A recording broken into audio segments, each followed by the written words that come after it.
rekan semuanya, selamat datang kembali di channel YouTube Halo Belajar. Pada video pembahasan kali ini kita akan sama-sama membahas kunci jawaban untuk kelas 5 adik-adik, yaitu tema 9 benda-benda di sekitar kita, subtema 3 manusia dan benda di lingkungannya, pembelajaran 6 halaman 174, 175, 176, 177 dan 181. Yuk kita simak video pembahasannya bersama-sama ya. Mari kita mengamati terlebih dahulu.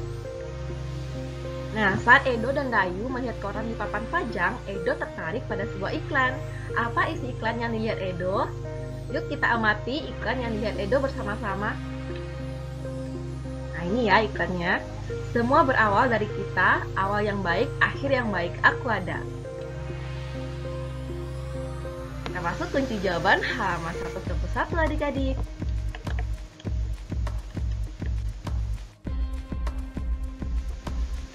Setelah mengamati iklan sebelumnya, coba adik-adik kemukakan tentang yang pertama, produk apa yang ditawarkan dalam iklan tersebut? Jawabannya, produk yang ditawarkan berupa minuman dalam kemasan dengan merek Aquada. Lalu pertanyaan nomor 2, apa saja yang terdapat dalam iklan tersebut? Jawabannya yaitu nama produk, gambar yang menarik, dan kalimat iklan. Selanjutnya, pertanyaan nomor 3, bagaimana kesimpulanmu tentang isi teks paparan iklan tersebut? Jawabannya yaitu, iklan tersebut menawarkan minuman kemasan Aquada. Iklan pada gambar mengajak kepada khalayak untuk minum minuman Aquada tersebut adik-adik. Nah, selanjutnya mari kita sama-sama membaca adik-adik. Kali ini teksnya tentang iklan, yaitu pengertian iklan serta tujuan iklan dan ciri-ciri iklan. Lalu ada juga macam-macam iklan. Pertama, iklan baris. Nah, seperti inilah contoh iklan baris pada koran. Dapat adik-adik lihat pada video yang ditampilkan. Selanjutnya ada iklan kolom adik-adik. Nah, itulah contoh dari iklan kolom pada koran. Kita masuk kunci jawaban halaman 124. Adik-adik diminta untuk berlatih. Bacalah sebuah iklan di media cetak berikut. Nah, ini iklannya ya adik-adik, udara segar tanpa asap rokok. Setiap orang punya hak untuk dapat menghirup udara segar. Setelah membaca dan mengamati iklan tersebut, jawablah pertanyaan berikut. Pertanyaan pertama, apakah maksud dan tujuan iklan di atas? Jawabannya yaitu, maksud dan tujuan dari iklan tersebut adalah untuk mengajak kepada masyarakat menjaga kesehatan lingkungan dengan cara tidak merokok di tempat-tempat yang sudah disebutkan. Pertanyaan nomor 2, termasuk bentuk iklan apa jika iklan tersebut dimuat dalam surat kabar? Jawabannya yaitu iklan tersebut termasuk ke dalam bentuk iklan kolom. Itu ya adik-adik. Nah, pertanyaan nomor 3, jelaskan kesimpulan isi teks paparan iklan di atas. Jawabannya, kesimpulannya adalah iklan tersebut berisi himbauan atau ajakan untuk menjaga kesehatan lingkungan dengan cara tidak merokok di tempat umum, tempat kerja, di dalam rumah, dan tempat ibadah. Itu ya adik-adik. Edo merasa haus. Tidak lama kemudian, Edo mengambil segelas air putih lalu meminumnya. Edo mencermati iklan yang ada pada soal latihan yang telah dikerjakannya. Ternyata hari ini ia telah mempelajari iklan tentang air dan udara. Air dan udara merupakan benda-benda di lingkungan sekitar kita yang sangat dibutuhkan manusia.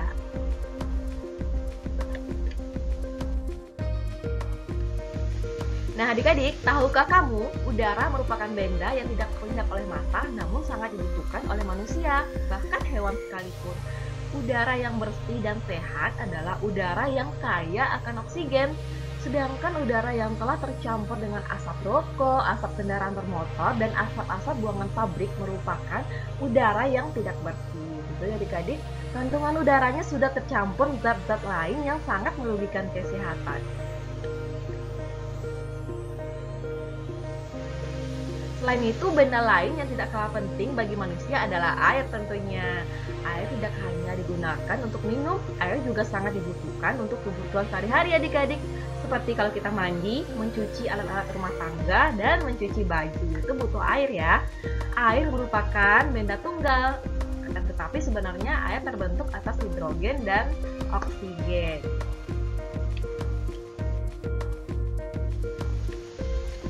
Nah, secara umum, benda-benda di lingkungan sekitar kita dapat dibedakan menjadi dua, yaitu zat tunggal dan zat campuran. Itu sudah pernah kita pelajari sebelumnya ya. Zat tunggal dan zat campuran sudah pernah kita pelajari pada subtema 1 dan subtema 2. Kali ini kita mempelajari unsur dan senyawa dalam zat tunggal serta campuran adik-adik. Untuk zat tunggal, unsurnya tidak dapat diuraikan menjadi zat lain yang lebih sederhana. Contohnya nih, besi, emas, aluminium, karbon, nitrogen, tembaga, perak, seng, dan oksigen. Itu tidak bisa diuraikan menjadi zat lain yang lebih sederhana, tetap menjadi besi, tetap sebagai emas, dan tetap sebagai aluminium ya. Nah, untuk senyawa dari zat tunggal itu terbentuk oleh perikatan kimia dari dua atau lebih jenis unsur. Contohnya air. Air terbentuk dari oksigen dan hidrogen. Lalu contoh-contoh lain yang sering kita temui dalam kehidupan sehari-hari seperti garam dapur, gula pasir, asam cuka, soda kue, dan vitamin C. Itu ya contoh senyawa dari zat tunggal adik-adik. Lalu bagaimana dengan zat campuran? Zat campuran untuk unsur dan senyawanya merupakan gabungan dari dua zat atau lebih yang sifat asalnya tidak hilang sama sekali, begitu ya adik-adik. Contohnya yaitu air laut, air sungai yang kotor, air kopi, air teh, larutan garam, larutan gula, sirup buah, baja, kuningan, udara, dan tanah. Jadi itu merupakan unsur dan senyawa dalam zat campuran. Selanjutnya kita masuk kunci jawaban halaman 126 adik-adik.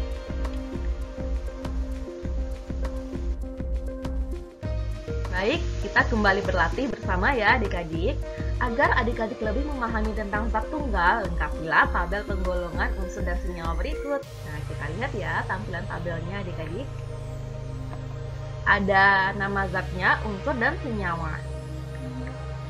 Nah, untuk air itu merupakan senyawa, tembaga merupakan unsur, gula merupakan senyawa, perak merupakan unsur, garam merupakan senyawa, hidrogen merupakan unsur, besi juga termasuk ke dalam unsur, asam cuka juga unsur, oksigen unsur, dan emas juga merupakan unsur. Ya adik-adik. Nah adik-adik, benda atau materi yang berada di lingkunganmu dapat memberikan manfaat bagi kehidupan. Benda atau materi ada yang termasuk zat tunggal maupun ke dalam campuran. Sebagai contoh, air adalah zat tunggal yang merupakan senyawa. Air sangat berguna bagi kehidupan manusia. Air berguna untuk minum, mandi, mencuci pakaian, dan lain-lain. Air juga bermanfaat bagi hewan dan tumbuhan. Banyak benda atau materi di sekitarmu yang dapat memberikan manfaat bagi kehidupan tentunya. Terakhir adik-adik, mari kita renungkan kembali pembelajaran yang telah kita lakukan hari ini. Coba renungkan tentang kegunaan benda-benda atau materi yang berada di sekitar adik-adik, baik itu materi yang termasuk zat tunggal maupun materi yang tergolong campuran. Nah, hasil renungan yang kira-kira kita pelajari yaitu untuk gula, yaitu termasuk zat tunggal, berguna untuk memberikan rasa manis. Lalu ada air yang termasuk juga ke dalam zat tunggal, berguna untuk mandi, minum, dan memasak. Ada udara yang termasuk zat campuran, berguna untuk bernapas. Ada sendok kuningan yang termasuk campuran, berguna untuk alat bantu saat makan dan memasak. Ada juga air garam yang termasuk ke dalam zat campuran, berguna sebagai oralit. Itu adik-adik. Baiklah adik-adik, demikianlah video pembahasan kita kali ini. Kita jumpa lagi di video pembahasan selanjutnya. Jangan lupa komen, like, subscribe, dan share channel ini ya. Sampai jumpa adik-adik, semangat belajar!